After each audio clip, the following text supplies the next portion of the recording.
Next program is going to find the vowels present in the given string.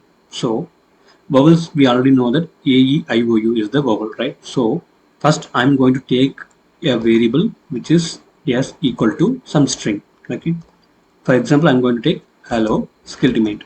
So next we need to find the vowels present in that given string, right? So for that I'm going to consider that one variable which is called v equal to, in the string I'm going to put a, e, I, o, u, which is a vowels, we already know that, and also I'm going to declare a, e, I, o, u as a caps.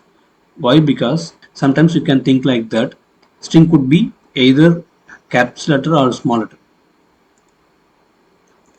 So you could why I'm going to declare AEIO is a caps. Sometimes the given string, it could be either caps letter or small, either it could be small letter or caps letter.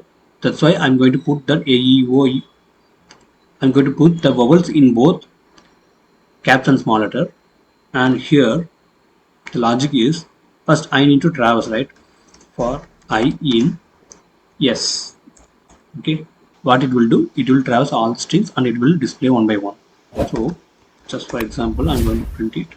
I'm going to execute. You can see we will print it one by one, right? I'm going to use one if condition.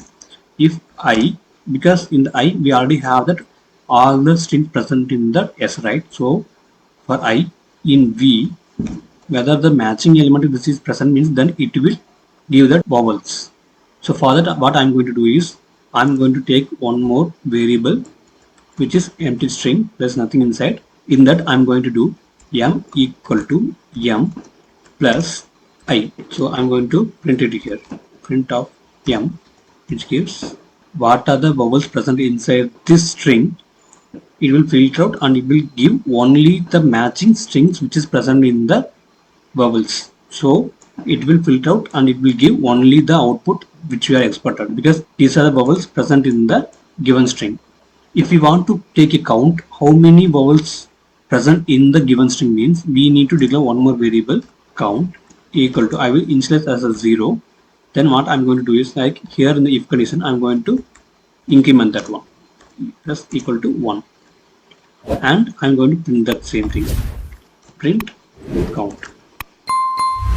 So I'm going to run it. You can see we got the output. So what are the vowels present in that given string? It will be printed here, and how many vowels present in the given string, it gives the count. If you want to print which is not in the means, you can just give like not in, and you can run. It will give other than that vowels present in the given string.